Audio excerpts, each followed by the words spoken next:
രോഗദുരിതങ്ങളില്ലാതെ ജീവിക്കുക എന്നുള്ളത് നമ്മൾ ഓരോരുത്തരും ആഗ്രഹിക്കുന്ന ഒരു കാര്യമാണ്. എന്നാൽ നമ്മുടെ സമൂഹത്തിൽ ഭൂരിഭാഗം ആളുകളും ജീവിക്കുന്നത് പോലെ ജീവിച്ചാൽ ഈ ലക്ഷ്യം സാധ്യമാവുകയുമില്ല. ലോകമെമ്പാടും നടക്കുന്ന ആരോഗ്യ ഗവേഷണ പഠനങ്ങൾ കാണിക്കുന്നത് നമ്മുടെ ആരോഗ്യത്തിൽ നമ്മുടെ ജീവിത രീതിയുടെയും നമ്മുടെ ഭക്ഷണ രീതിയുടെയും നമ്മൾ ജീവിക്കുന്ന പരിസ്ഥിതിയുടെയും നിർണായകമായിട്ടുള്ള സ്വാധീനമാണ്.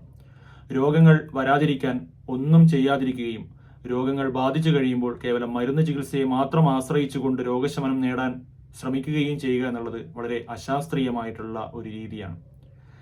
രോഗദുരിതങ്ങളില്ലാതെ ജീവിക്കാൻ ആഗ്രഹിക്കുന്ന ഏതൊരു സാധാരണക്കാരനും ചെയ്യേണ്ടത് നമ്മുടെ മാനസിക ശാരീരിക ആരോഗ്യത്തെ നിർണ്ണയിക്കുന്ന എല്ലാ ഘടകങ്ങളെക്കുറിച്ചും വളരെ കൃത്യമായി മനസ്സിലാക്കി അതിനനുസരിച്ച് ഒരു ജീവിത രീതിയും ഭക്ഷണ രീതിയും ക്രമപ്പെടുത്തുക എന്നുള്ളതാണ്. നമ്മുടെ ജീവിത രീതിയിൽ നിന്നും നമ്മുടെ ഭക്ഷണ രീതിയിൽ നിന്നും രോഗകാരണങ്ങളെ മുഴുവൻ ഒഴിവാക്കുക എന്നുള്ള കാര്യമാണ്. കൃത്യമായിട്ടും ഇങ്ങനെ ഒരു ലളിതമായിട്ടുള്ള ജീവിത രീതിയും ഭക്ഷണ രീതിയും നിത്യജീവിതത്തിൽ പ്രാക്ടീസ് ചെയ്യാൻ നിങ്ങളെ തയ്യാറാക്കുക എന്നുള്ളതാണ് ഹൈജീനിക്സ് ലൈഫ് എന്ന ആരോഗ്യ വിദ്യാഭ്യാസ കൂട്ടായ്മ ചെയ്തു വരുന്നത്. കൂടുതൽ അറിയാൻ താല്പര്യമുള്ളവർക്ക് ഞങ്ങളെ വാട്സപ്പിൽ ബന്ധപ്പെടാം. നന്ദി, നമസ്കാരം.